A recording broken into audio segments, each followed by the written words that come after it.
بنو امیہ کا سب سے حسین بادشاہ سلیمان بن عبد الملک، سب سے حسین، 42 سال کی عمر، جوانی، اس کی میت کو قبر کے قریب کیا گیا تو ہلنے لگا تو اس کے بیٹوں نے کہا ہمارے ابا زندہ ہیں، وہ سختہ ہو گیا ہے، زندہ ہیں۔ عمر بن عبدالعزیز رضی اللہ رحمت اللہ علیہ فرمانے لگے ارے بھتیجو زندہ نہیں ہے، قبر کا عذاب جلدی شروع ہو گیا ہے، بل عجل اللہ بالعقوبہ، چھپاؤ، جلدی چھپاؤ۔ عمر بن عبدالعزیز جس تخت پر بیٹھے اس پر سلیمان تھا، اس پر ولید تھا، اس پر عبد الملک تھا، ان تینوں نے اپنے من کو راضی کیا، عمر بن عبدالعزیز نے اپنے رب کو راضی کیا۔ جب عمر بن عبدالعزیز کا وقت آیا مرنے کا تو انہوں نے بلایا رجا بن حیوہ سے، فرمایا کہ میں نے عبد الملک بن مروان چاچا بھی تھے، سسر بھی تھے، ان کی بیٹی فاطمہ سے شادی ہوئی تھی، میں نے اس کو قبر میں اتارا، کفن کی گرہ کھول کے دیکھا تو اس کا چہرہ قبلے سے ہٹ چکا تھا، رنگ کالا سیاہ پڑ چکا تھا۔ عبد الملک بن مروان گورا چٹا تھا، یہ جگہ سرخ تھی، کالا۔ پھر میں نے ولید کو قبر میں اتارا، اس کا بیٹا 10 سال حکومت کی، اس نے 21 سال حکومت کی، اس نے 10 سال کی، ولید بن عبد الملک۔ میں نے اس کے کفن کی گرہ کو کھول کے دیکھا تو اس کا رنگ سیاہ ہو چکا تھا اور قبلہ کی طرف سے چہرہ پھر چکا تھا۔ پھر سلیمان کا واقعہ تو ابھی سنایا، پھر سلیمان کو قبر میں اتارا اور اس کے کفن کی گرہ کو کھول کے دیکھا تو اس کا چہرہ قبلے سے ہٹ چکا تھا۔ اب میں جا رہا ہوں، مجھے دیکھنا۔ پہلے تینوں نے حکومت کی پوجا کی اور عمر بن عبدالعزیز نے اپنے اللہ کی پوجا کی۔ انہوں نے ایک بڑا عجیب خطبہ دیا جب خلیفہ بنے، اے لوگو، بچپن میں شعر و شاعری کا شوق تھا تو میں شاعر بنا، تھوڑا سا اٹھان ہوئی تو علم کا شوق لگا، میں نے علم حاصل کیا، جوان ہوا تو فاطمہ بنت عبد الملک سے عشق ہوا، میں نے اس سے شادی کی، اب اللہ نے مجھے حکومت دے دی ہے، اب تم دیکھو کہ میں اس سے اپنے اللہ کو راضی کروں گا۔ ہمارے حکمران تو ووٹ سے آتے ہیں اور چلے جاتے ہیں 4-5 سال کے بعد، ان کی وراثت میں حکومت آ رہی ہے اور 3 بر اعظم پر حکومت ہے، اور ایسا روب دبدبہ ہے بنو امیہ کا، کوئی ان کے سامنے سر نہیں اٹھا سکتا۔ 3 بر اعظم میں زکوٰۃ لینے والا کوئی نہ بچا، 3 بر اعظم میں سوال کرنے والا کوئی نہ بچا، 3 بر اعظم میں ظالم کوئی نہ بچا، 3 بر اعظم میں مظلوم کوئی نہ بچا۔ لیکن خود کیسا رہا؟ گھر آئے، فاطمہ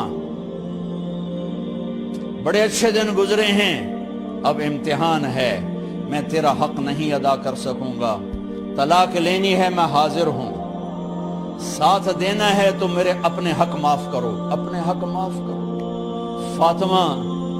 فاطمہ جیسی عورت انسانی تاریخ میں کوئی نہیں آئی، سیاسی لحاظ سے، سیاسی، دادا مروان بادشاہ، باپ عبد الملک بادشاہ، بھائی ولید بادشاہ، دوسرا بھائی سلیمان بادشاہ، تیسرا بھائی ہشام بادشاہ، چوتھا بھائی بادشاہ اور اپنا خامن بادشاہ، 7 نسبتوں سے یہ عورت شہزادی ہے۔ کائنات انسانی تاریخ میں اتنی بڑی عورت کوئی نہیں آئی، سیاسی۔ فاطمہ کہنے لگیں عمر، میں نے سکھ کے دن تیرے ساتھ گزارے ہیں، دکھ میں تجھے چھوڑ کے نہیں جاؤں گی، جاؤ، میں نے اپنے سارے حق معاف کیے۔ پھر حضرت عمر بن عبدالعزیز کی راتیں اور دن کیسے گزرے؟ مسلح پہ بیٹھتے اور روتے وہیں سو جاتے اور روتے وہیں سے اٹھتے، پر 3 بر اعظم میں ظالم کوئی نہ بچا، مظلوم کوئی نہ بچا، زکوٰۃ لینے والا کوئی نہ بچا، اپنی حکومت کو اللہ کی رضا کے لیے استعمال کیا۔ کیسے استعمال کیا؟ سارے مال فاطمہ کا سارا زیور بیت المال میں ڈال دیا، تنخواہ پہ آ گئے، عید کا موقع آیا، بچوں نے ماں سے کہا ہمیں کپڑے لے کر دو، عید آ رہی ہے، ہر آدمی اپنے بچوں کے لیے کپڑے لے رہا ہے، ہمارے بچے بھی کہہ رہے ہیں کپڑے لیں، جاؤ بھائی لو۔ فاطمہ کے پاس عمر 3 بر اعظم کے بادشاہ کے بچے آ رہے ہیں، ماں جی عید آ رہی, کپڑے تو لے دیں, ابا سے کہیں کہ ابا سے بات کرتی ہوں.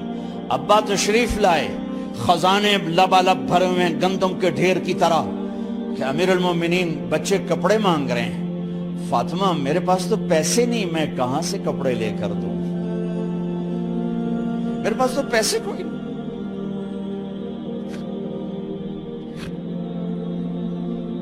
حضرت فاطمہ نے کہا پھر بچوں کا کیا کروں؟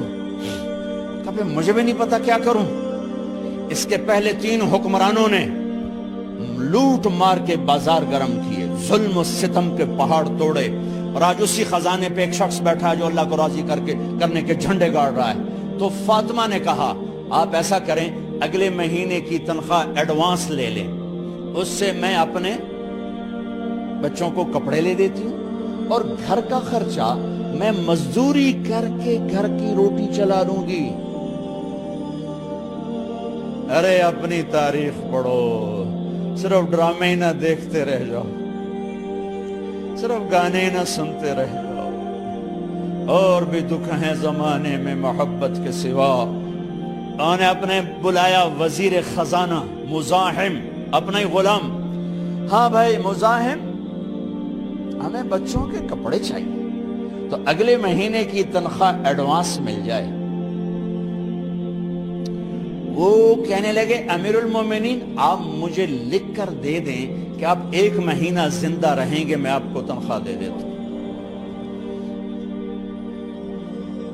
عمر بن عبدالعزیز سر جھکایا, اٹھے, گھر گئے. فاطمہ میرے بچوں سے کہہ دو کہ تمہارا باپ کپڑے لے کے نہیں دے سکتا. اپنی تاریخ تو دیکھو.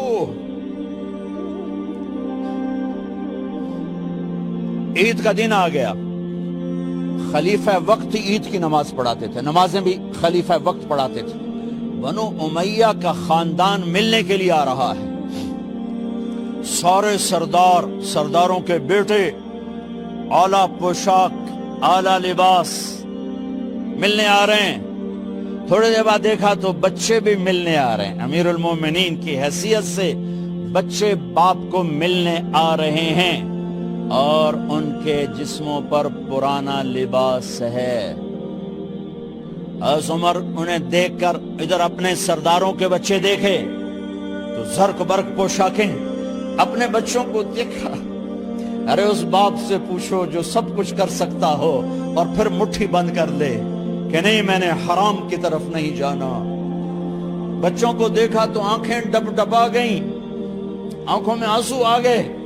فرمایا میرے بچوں آج تمہیں اپنے باپ سے گلہ تو ہوگا کہ آج ہمارے باپ نے کپڑے ہی نہ لے کے دیے. ان کے ایک بیٹے ہیں عبد الملک, ان سے بھی 4 رات آگے تھے, ان سے پہلے ہی فوت ہو گئے تھے. کہنے لگے ابا جان آپ کو مبارک, آج ہمارا سر بلند ہے, ہم شرمندہ نہیں ہیں, آپ کو مبارک ہو. آپ نے قومی خزانے میں بددیانتی نہیں کی ہے, ہم شرمندہ نہیں ہیں. انسانوں کو کپڑوں پہ نہیں تولا جاتا. آج کا میرا دیس کا مالدار اتنا فقیر ہو گیا ہے, اتنا چھوٹا ہو گیا ہے کہ وہ اپنا تعارف کروانے کے لیے 50 لاکھ کی گھڑی لیتا ہے, 6 لاکھ کا جوتا لیتا ہے. آج کی بیگم اتنی چھوٹی ہو گئی ہے کہ اپنے قد کو بڑا کرنے کے لیے وہ 10 لاکھ کا ہینڈ بیگ لیتی ہے کہ دیکھو میرا بیگ 10 لاکھ کا ہے. ارے میری بہن تو 10 ٹکے کی بھی نہیں رہی اگر تو نے بیگ سے اپنے آپ کو بڑا بنایا. او میرے دوست تو 2 ٹکے کا نہیں ہے اگر تو 10 لاکھ کے جوتے اور 50 لاکھ کی گھڑی سے اگر تو بڑا بننا چاہتا ہے. ارے اس دھوکے سے نکلو. برینڈڈ کہاں جا رہے ہو؟ جب تم اپنی ذات میں بے قیمت ہو تو رب ذوالجلال کی قسم تمہاری گھڑیاں, تمہارے بیگ, تمہاری گاڑیاں, تمہارے بنگلے تمہاری عزت کو بڑھا نہیں سکتے. ابا جان آج ہم خوشی سے بلند ہیں کہ ہمارے باپ نے بددیانتی نہیں کی. گھر میں تشریف لائے, کہنے لگے فاطمہ کچھ پیسے ہیں؟ میرا انگور کھانے کو جی چاہ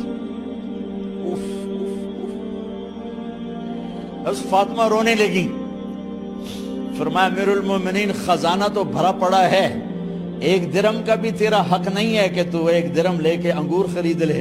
تو تھوڑا پٹھے, فاطمہ میں جہنم نہیں برداشت کر سکتا. وہ میرے بھائیوں جو دن رات سود میں پھنس چکے ہو, جو دن رات جوے شراب میں پھنس چکے ہو, کیسے اللہ کے سامنے سرخرو ہو کر کھڑے ہو گئے؟ ایک رات گھر میں تشریف لائے, بچیاں بیٹیاں, منہ پہ ہاتھ, کپڑا رکھا, دوپٹہ رکھا منہ پہ, اور بات کریں. آپ نے پوچھا ارے کیا ہوا تمہیں, یہ منہ پہ کپڑا کیوں رکھتے ہو؟ تو خاموش ہو گئی, لیکن گھر کی خادمہ رو پڑی. کہا امیر المومنین آج آپ کی بیٹیوں نے کچا پیاز توڑ کے اس سے روٹی کھائی, سالن کھائی. اور میرے آج کا تاجر کہتا ہے جھوٹ نہ بولوں تو کاروبار کیسے, میرا افسر کہتا ہے رشوت نہ لوں تو گزارا کیسے کروں. تو عمر بن عبدالعزیز پھس پہ ہچکیوں کے ساتھ روئے کہ میری بچیوں میں تمہیں بڑے اچھے کھانے کھلا سکتا ہوں پر میں جہنم کی آگ برداشت نہیں کر سکتا. بھائیو, اس بندے نے اپنے آپ کو ذبح کر دی, اللہ کو راضی کرنے کے لیے ذبح کر دی, اپنے ذات کو, اپنے جذبات کو, اپنے احساسات کو.